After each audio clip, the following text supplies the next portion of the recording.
Alright, I just picked up my new Nintendo 3DS, which I'm pretty excited about because I got it the day of release, didn't have any trouble, waited in line maybe 20 minutes, and I was actually able to buy it with Bitcoin, which is pretty cool. You might notice it's standing up a little bit more because I actually mounted a GoPro mount to it. The idea being that I can now take this flex mount, throw it on there, take my GoPro, and then mount that, like so. Alright, it definitely takes some finagling. Once you have it, the thing is locked to it, and I can move around and still basically have my camera locked to my 3DS, which is cool because now I'm downloading Monster Hunter 4, obviously, and that's a huge file.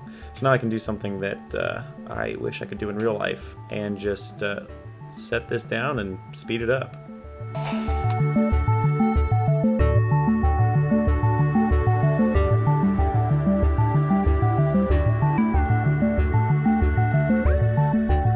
That took forever.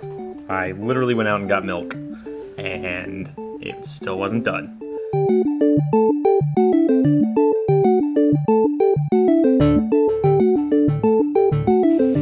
Alright, now I just have to go to work for the rest of the day, so that's fantastic.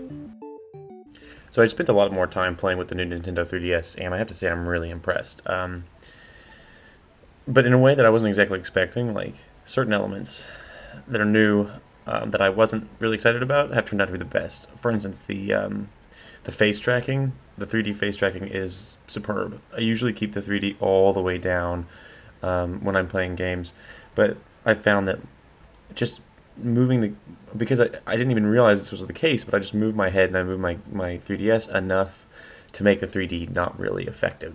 Not a lot, just enough to move it out of the way so that I get some blurred lines. But the face tracking is pretty good. I mean, it, short of like looking all the way to the side, like moving it all the way to the side, it really knows where your face is, with a couple exceptions. Thankfully, I'm nearsighted, so I can take my glasses off when I play, so it has no trouble seeing my eyes. And another issue is playing in the dark. If you're playing in the dark, the camera can't see your face and can't read you, so having a light on actually really helps, which is a little annoying because playing in the dark means you get camera reflections from my camera mount. But that doesn't really matter because when I'm recording, I turn the 3D down anyway. It kind of does not look good. Let's take a look. Yeah, see, on camera the 3D just doesn't read, and that's because the camera is a single eye. It doesn't have stereo vision like the human face does. So that doesn't necessarily make the biggest difference.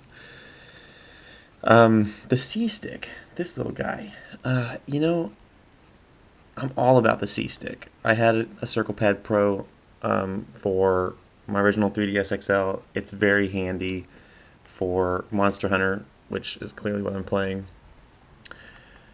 But you know, maybe I'm just too used to the other CPP, which is right here.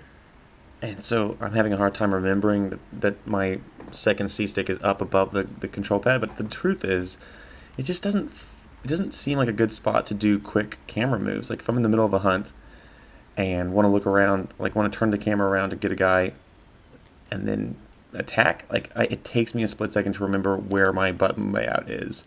And I might just be too used to the CPP in the other place, but I also feel like it's just because, you know, the C-Stick right here just makes your buttons kind of crowded. So I've been using the auto camera a lot, and I've been using the D-pad on the touchscreen. So it's not the end of the world.